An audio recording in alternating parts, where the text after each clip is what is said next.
You're short on time, and you want to improve on the violin faster. I get it.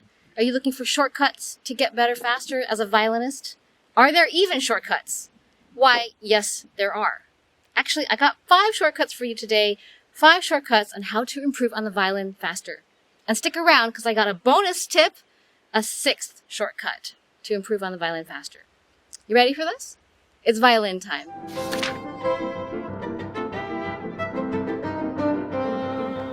Hey, I'm Lynn Kuo. I'm the founder of Violin with Dr. Lynn, where I coach motivated violinists how to master their instrument and become more fearless performers.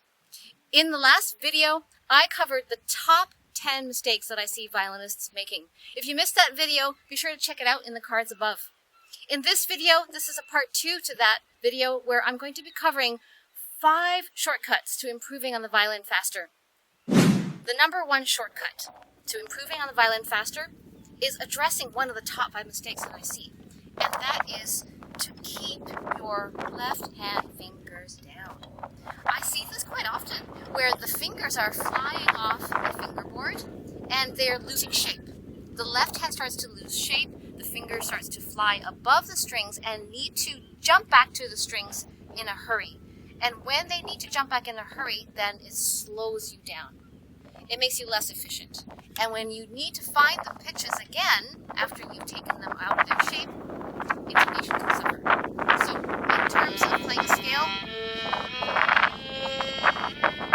you can see one mistake here. The first finger is flying up, the fourth finger is completely flat, and these fingers are not really hovering over their correct places over the strings and the fingerboard. So, if you were to train all 4 fingers to remain down as much as possible inside of a scale, you will be solving a big, major mistake that I see violinists making, and also improving faster on the violin. In fact, you can check out the video I did on how to practice scales, where I covered everything about left-hand hand frame. If you want to improve the hand frame inside of double stops, you can absolutely do that too.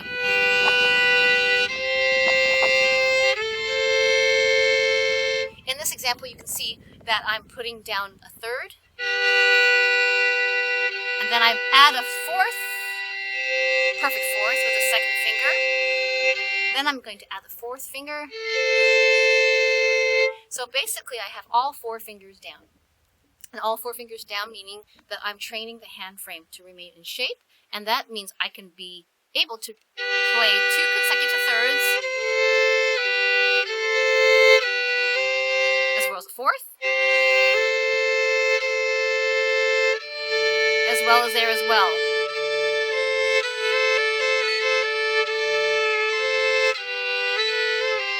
I can play any of those combinations. Why? Because I've trained the left hand to be consistent. That's my first shortcut. Shortcut number 2 to improving faster on the violin is a technique on the right side of the body, the right hand technique. Master your long tones. I see a lot of violinists not able to sustain long bows, especially with the wind, and it's whipping my bow around a little bit. So if I'm able to control my bow even in this wind, I'm sure that I'd be able to control it better when I'm nervous, when the bow is shaking. So one way to train long bows is to practice 1-minute bows.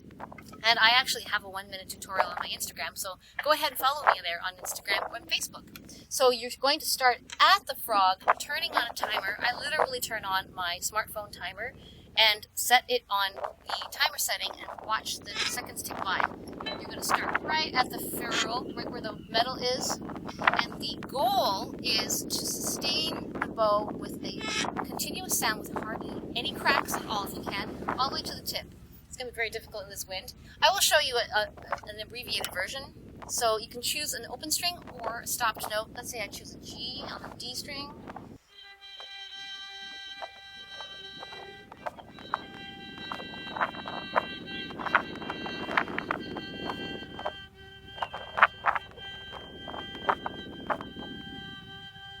One minute later. A lot of wind. I'll go back on up bow.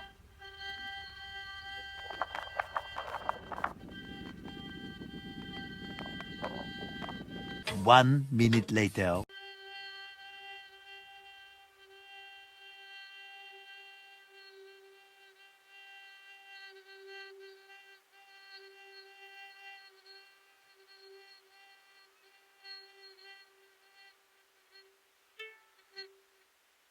There. Mastering long tones can really help you save the bow when you're playing very slow movements in a sonata, concerto, or whether you're saving bow in orchestra, or whether you're playing super, super softly for pianissimo, pianissimo in orchestra, and you really need to know how to control your bow with minimal shaking and no cracking. This will help you improve your bow technique and help you master any kind of phrase when it is slow and quiet. Shortcut number 3 to improve on the violin faster is to train your ears and your intonation every single day. Training your ears and your sense of pitch can really improve you as a string player faster. Unfortunately, if you're not playing a keyboard instrument where it's already tuned for you, you do have to be very mindful of your sense of intonation. Are you aware that there are different intonation systems? Are you aware that there are sympathetic vibrations? Are you aware that when you have sympathetic vibrations, your instrument will sound more resonant? And when you sound more resonant, your overall sound improves as an instrumentalist. And when your sound improves, you just sound better as a musician. So you can see that improving your intonation can have ripple effects on your progress as a musician. So as a violinist, we do have to keep our intonation hygiene up. And I do talk about intonation as an AHA strategy. I came up with this acronym, and it stands for audiation, hygiene, meaning hand hygiene or practice hygiene, and awareness. Awareness of sympathetic vibrations, as well as awareness of different intonation systems, specifically just intonation, Pythagorean intonation, and well-tempered intonation, or equal temperament. Now, if you are aware of all 3 of these letters in my AHA strategy, you will be building better intonation. And I go way deeper into intonation in my Violin Ninja course called Mastering Violin Technique, as well as with my students in my Violin Bootcamp. Now, here's a quick tip on how to master your intonation on a daily level. I have started with just plain open strings. Usually I can use a drone, a tuner app, such as Tonal Energy, and I highly recommend that. Tonal Energy is really, really great. However, if you don't want to get an app, what you can normally do is just use what you already have in your hands. These are the open strings on your instrument. G, D, A, and open E. Start with these open strings. Train yourself to hear the resonance of your own instrument. These open strings will start to sympathetically vibrate when you are playing other notes in tune. So I cover more of this intonation work inside of how to practice scales. So you can use scale practice to improve your intonation. And I've done this for decades of my violin playing career already. And if you want to see that tutorial, you can check it out in the card that I've linked above or in the description box below. Now, the first thing you can do is, for example, double check any pitch that you play on the violin that matches an open string. Whether it's up here or down here, or whether it's up here or here. Anytime you're playing a piece of music, pause. Remember to take the time to check. Even if it's on an E-flat major scale. If you're having a really difficult time and you're not really sure if you're in tune, getting an open string to be your reference point can be a nice starting point. That was a little bit sharp.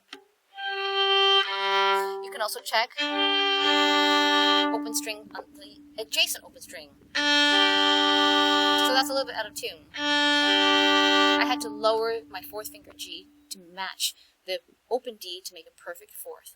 Now, this does not take into consideration the tuning systems or what tonality I'm in, whether I'm in G major or E-flat minor. So it really depends, and I go way deeper into intonation inside of my courses. But for now, start sensitizing every single pitch you play on the violin in relation to the open strings. And start by matching like a game, matching every single pitch to an open string. That's a great starting point. Shortcut number 4 to improve faster on the violin is to always work on your sound production. Try to do this on a regular basis.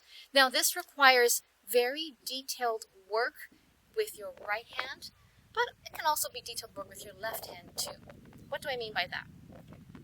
With the right hand, all of the sound is really coming from your bow. We know this.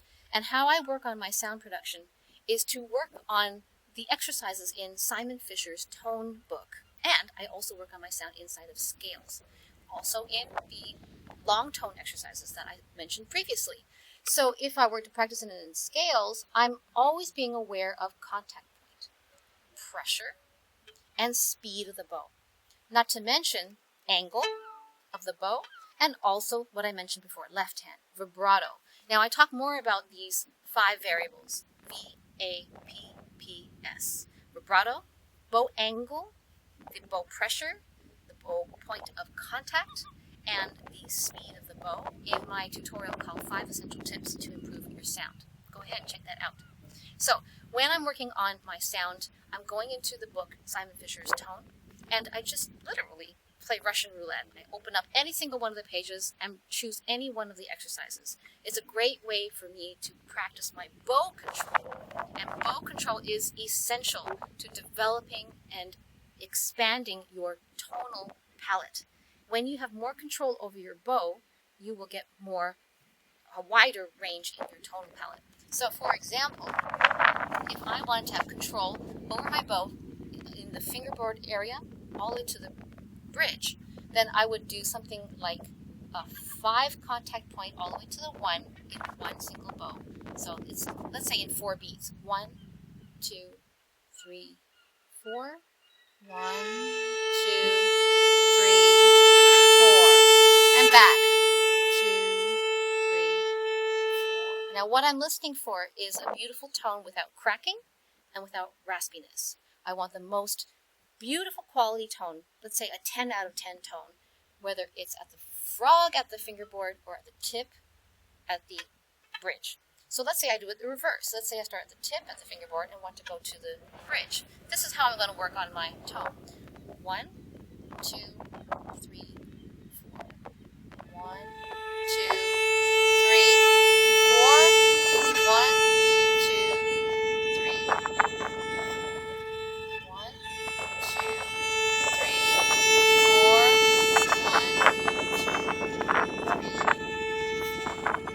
Okay, it's more difficult with the wind.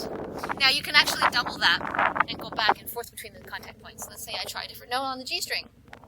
So let's say 1, 2, 3, 4. 1, 2, 3, 4. Let's see if I can do it with the wind. 3, 4. 1, 2, 3, 4. 1, 2, 3,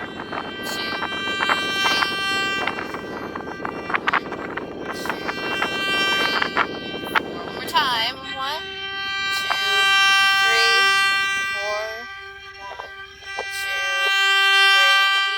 3, 4. Oh, I skipped in the back there. Skipped the end. Okay, so what I'm trying to do is control my bow. I'm working on my sound production by trying to do exercises that challenge my contact point and pressure, and as well as the speed. You can have lots of fun with exercises that you can go make up your own or find inside Simon Fisher's tone book. Now, if you don't have these books, absolutely use your scale routine to practice your sound, and that requires using your ears. Okay, so the last shortcut that I have, before I give you a bonus 6th shortcut to improving faster on the violin, is likely the most important shortcut that will get you to the place you want to be as a violinist faster and will save you so much more time so that you're not actually going backwards. What is this shortcut? It's actually to be a better and more efficient practicer. So when you are being more efficient in the practice room, you're not going to go backwards in terms of your progress. Now, when I was studying with my beloved teacher, Mr. Laurent Fenyevich at the University of Toronto, he impressed upon me the importance of shutting the door and putting my mind solely on my practice session. This is quite difficult now that we have smartphones and all sorts of electronic devices. When I was a student, we didn't have any of these electronic devices. So it's really, really a smart idea to diminish any sort of distraction, whether it's pets, children, family members, TV, smartphone, and social media. Get rid of them all if you can. I know there are practice apps out there. You can definitely use them. However, why not shut them all down? Just use simple pen and paper. I have a practice notebook that I use myself, and I will turn my phone on airplane mode so that I can be more efficient. This can help you get better as a violinist faster if you are just focusing solely on one task in the practice room. It's a shortcut. It will save you time. How do you practice more deliberately? We've all heard about deliberate practice. Well, one thing that I do, and I'll show you with you this tip that I actually discuss a bit further in my Violin Ninja course called How to Practice Like a Ninja, Practice Techniques, and with my students in the Ninja practice strategies that I discuss in my Violin Bootcamp. We do a 1-minute meditation. I do a 1-minute meditation before I practice, and what I use that meditation for is for me to gather my focus and also to transition into my work hour or 15 minutes. After I've done a quick meditation and focusing session, then I actually whip out a practice journal and write exactly what I want to do in the next 10 minutes, next 15, next 20 minutes. What is my goal? This helps me be more laser focused and intentional about what I'm doing. This is my shortcut tip to improving faster. I really don't like to practice very much. I tell that to everyone I meet and all my students. I don't practice very much. And what I do, I'm trying to make it efficient. This is going to be the 6th shortcut. I'm going to include a bonus shortcut. How to improve faster on the violin. Okay, you're watching this YouTube video and you want to know how to improve faster. Okay, well, this is actually the fastest way to improve on the violin. Ready for this? It's to get a really good teacher. There's no mystery. You don't become a great violinist from watching YouTube tutorials alone. However, if you do work with a really great teacher, now find a really great teacher that clicks with you. It's really important to find someone you like, who cares about you, is cheering for you. What is the criteria of a good teacher? A good teacher will challenge you, but will also support you. They will also find where you need to improve and mention them to you without making you feel like you are doing poorly, or they won't make you feel like you're not good enough. They will support you no matter what level that you are at the time that you are studying the instrument. They will be cheering you on, and at whatever stage you are, they will be elevating you to the next level and challenging you. Now, with that said, you must do all the work yourself. That's true. A personal trainer can't make you fit until you do the work for yourself and do the reps in the gym. Same thing with the violin. You do need to put in the work. However, when you have a great coach behind you, you will improve so much faster than if you were doing it by yourself, DIYing your violin progress. Okay, so if you like this video, it helped you in any way at all, click the like button, subscribe to my channel, click the notification bell. I've got tons more videos coming. If you want to know how to practice better, grab my How to Practice Like a Ninja guide. It's a free 13-page guide. I'll link it in the bottom in the description box below. Have a great day, and I'll see you in the next video.